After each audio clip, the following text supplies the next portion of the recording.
वो सब आने के बाद जो इस वक्त की बहुत बड़ी समस्या है वो भूख की है और वो पूरे भारत में हमें देखने में आ रही है। नमस्कार आप सबको।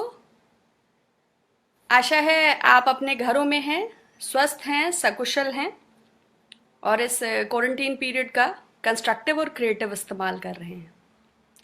कुछ विशेष बिंदुओं के अंतर्गत मैं आपसे बात करना चाहती थी। 26 मार्च को वित्त मंत्री निर्मला सीतारमण जी ने गरीब कल्याण अन्न योजना के तहत अन्न वितरण की बात की थी। अब जबकि आधा अप्रैल भी जा चुका है, राहत कार्यों की घोषणा भी हो चुकी है, जो अभी अपेक्षाएं थी प्रधानमंत्री जी के भाषण से, वो सब आने के बाद जो इस वक्त की बहुत बड़ी समस्या है वो भूख की है और वो पूरे भारत में हमें देखने में आ रही है।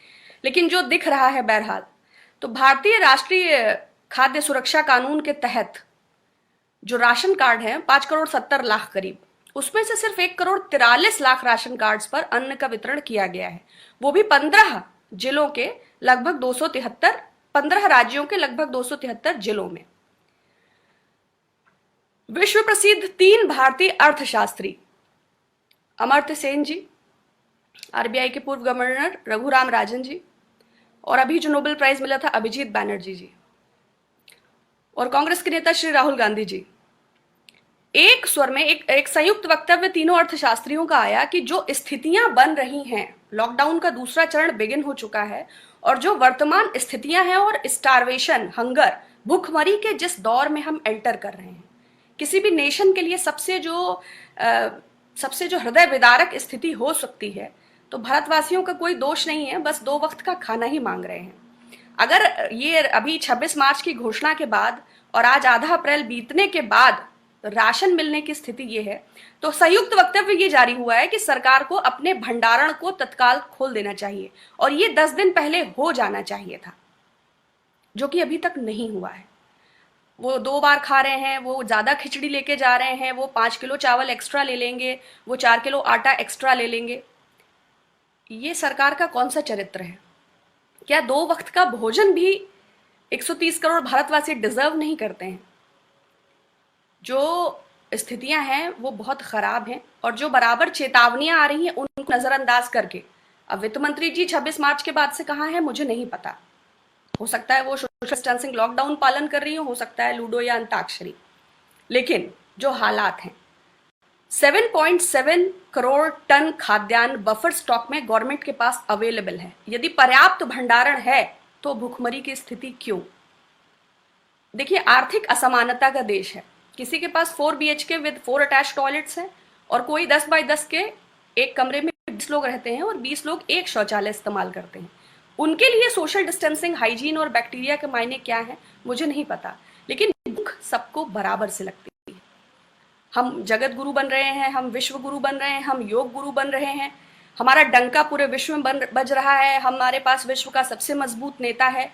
अभी कुछ समय पहले हम पूरे देश के लिए नागरिकता रजिस्टर ला रहे थे, हम पूरे देश के कागजों को जांच करने वाले थे और आज अचानक स्थिति ऐसी है कि हम 2 वक्त की रोजी लोगों को दे नहीं पा रहे हैं। हम उनके घरों तक 5 किलो चावल और आटा नहीं पहुंचा पा रहे हैं। तो हम प्रतिष्ठा के कौन दौर में हैं और हम कैसे विश्व गुरु हैं? इसको तो सेल्फ प्रोक्लेम्ड कहते हैं। आप स्वघोषित विश्व विजेता होंगे, लेकिन जो हालात हैं, लगभग 10 करोड़ लोग किसी भी सिक्योरिटी नेट में आते ही नहीं है। वो ना तो अंत्योदय में आते हैं, ना वो राशन में आते हैं, ना वो आधार कार्ड में आते हैं। लंबी लंबी लाइनें हैं, 1200 लोगों का भोजन आ रहा है, 2000 लोग सुबह 6 बजे से लाइन में लगे हैं। तो गवर्नमेंट इसको कब सुनिश्चित करेगी? और बराबर अर्थशास्त्रियों के कहने के बावजूद, बराबर विपक्ष के कहने के बावजूद राशन मुहैया लोगों को क्यों नहीं कराया जा रहा है? अरे वो 5 किलो 10 किलो एक्स्ट्रा ले लेंगे या 2-3 वक्त की चीजें ज्यादा ले लेंगे। बल्कि राहुल जी ने तो यहाँ तक कहा कि साप्ताहिक 10 किलो चावल, 10 किलो आटा, 1 किलो शक्कर, 5 किलो दाल साप्ताहिक उनको मुहैया कराई जाए। हमारे पास पर्याप्त भंडारण है उसके बावजूद। तो ये एक बहुत बड़ा विषय है, बहुत गंभीर विषय है, जिसको पूरी दुनिया देख रही है और भारत के सम्मानित प्रधानमंत्री, गृह मंत्री, वित्त मंत्री को भी इसको तत्काल लेना सुनिश्चित करना चाहिए और भोजन सुनिश्चित करना चाहिए। दूसरी महत्वपूर्ण चीज कहना चाहती हूँ, इंटरनेशनल लेबर ऑर्गेनाइजेशंस के जो डेटा थे आपने सुन ही लिया होगा, लेकिन 20 करोड़ लोगों के जॉब्स जाने की जो संभावना, हालांकि आज 17 अप्रैल हो रही है, तो 1 से 7 के बीच में काफ़ी लोगों की सैलरीज आ गई होंगी। जिनकी आ गई उनको शुभकामनाएं, लेकिन बहुत लोगों की नहीं भी आई हैं, उनके लिए मेरी संवेदनाएं। इंटरनेशनल लेबर ऑर्गेनाइजेशंस का एक डेटा ये भी था कि लगभग 40 करोड़ लोग बिलो देन पॉवर्टी लाइन चले जाएंगे। ये भी कोई छोटी, ये भी चिंताजनक है। उसके बाद अपनी स्वदेशी संस्था centre for monitoring economy CMIE, उसका कहना है कि लगभग 12 करोड़ लोग अपनी जॉब गंवा चुके हैं। हम आप में भी वो लोग हैं, शायद आप समझ सकें।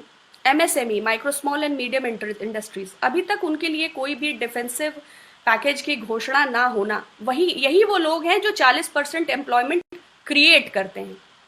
तो कैसे, किधर? Hello Atul ji, hello Shailesh ji, hello मंजी जी, हेलो सुमनेश कुमार जी, हेलो प्रकाश नारायण जी। तो सरकार को देखना चाहिए कि हालात क्या पैदा हो रहे हैं, ग्राउंड पे क्या रियलिटी है। सबसे बड़ी प्रॉब्लम हंगर की है, स्टारवेशन की है, भूखमरी की है। पहले सूरत में 12 लाख मजदूर इकट्ठा हो जाता है। गुजरात के बारे में हम जानते हैं, वहाँ पर टेक्सटाइल मिल्स हैं और डायमंड पॉलिशिंग का भी सूरत हब है। ठीक है, उनको आपने, क्या सरकार को इस बात की व्यवस्था नहीं करनी चाहिए कि उन्हें सुनिश्चित, जहाँ से भी उनका पलायन है, वो राजस्थान है, उड़ीसा है, उत्तर प्रदेश है, बिहार है, लॉकडाउन अभी बढ़ा है, ये शायद आवश्यक है, लेकिन टेस्टिंग किट्स अभी भी सुनिश्चित नहीं हो रही हैं। 23 करोड़ प्रदेश में मात्र 2000 जांचें प्रतिदिन, और वो भी डॉक्टर्स का कहना है कि उन्हें घटिया किस्म की पर्सनल प्रोटेक्शन इक्विपमेंट्स प्रोवाइड की गई हैं, जिससे उनकी जान को ऑलरेडी काफ़ी संक्रमित होने का खतरा है। इतने बड़े भारत में अब तक 2 लाख लोगों की जांच है, जिसमें 10,000 से ज़्यादा लोग संक्रमित। तो चीज़ें तो वैसे ही बहुत अजीब हैं, और लॉकडाउन एक पॉज बटन है, जैसा कि राहुल जी ने कहा। जब जांचें सुनिश्चित होंगी, अभी तक गवर्नमेंट ने प्राइवेट लैब जांचों को फ्री नहीं किया, तो एटलीस्ट जो बेसिक चीज़ें हैं गवर्नमेंट को उसे फुलफिल कर रही है। तीसरी महत्वपूर्ण, किसानों से जुड़ी बात। अब लोडिंग अनलोडिंग और इन सब पे बात करना बेकार है, लोग मूव कर चुके हैं जिधर चलना था, जहां जिसको। सब्जियां और फल एक और तो सड़ रहे हैं, बिकने और जाने का सवाल, दूसरी ओर शहरों में 2-2, 3-3 गुनी कीमतों पर वो मिल रहे हैं। पहले मजदूर अपने गांवों में लौट के आते थे तो कुछ पैसा लेके आते थे, किसी की बेटी की शादी है, किसी का होना है, कोई अपना कैटरैक्ट का ऑपरेशन कराता है, कोई मोतियाबिंद का। अब वो जब घरों में आ रहे हैं, एक तो उनके गांव में संक्रमण का खतरा, एक दूसरा उनके पास भूखमरी और उनकी जेब में पैसे नहीं।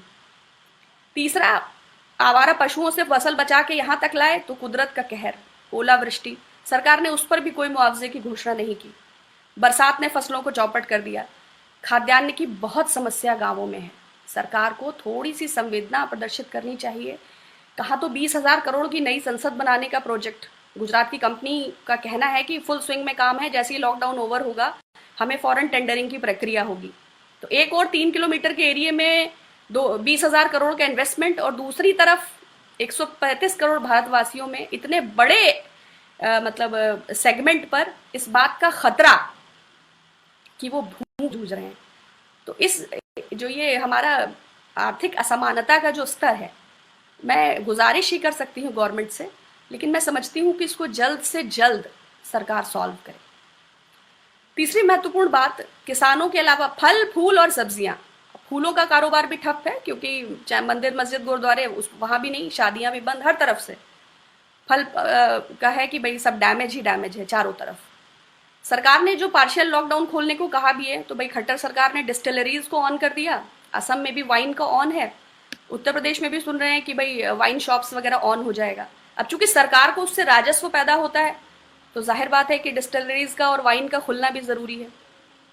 जब वो खुलेंगी और लोगों के पास पैसा नहीं होगा, ऑब्वियसली वाइन को खरीदने के लिए फिर अपराध में इजाफा होगा, फिर महिला अपराधों में वृद्धि होगी, फिर दोनों वृद्धि होगी तो पुलिस अपनी जगह एक्टिव होगी। तो यही जीवन चक्र है। लेकिन सुनिश्चित हो चीजें, ये आवश्यक है, ये आवश्यक है। बहुत शुक्रिया आपका, और आपके स्नेह के लिए धन्यवाद। आपके ईमेल्स और आपके मैसेजेस मुझे बराबर मिलते हैं। बहुत ढेर सारे लोग चाहते हैं कि मीडिया पे बात करें। मीडिया पे क्या बात करें, चारों तरफ मीडिया ही मीडिया है। सिर्फ 19% को ही मीडिया टारगेट करता है। एक्चुअली रेवेन्यू तो कॉर्पोरेट और गवर्नमेंट से जनरेट होता है, तो फिर प्रवासी मजदूरों के बारे में और इस सब के बारे में बात करने से मीडिया पे हम लोग कभी फुर्सत से बात करेंगे।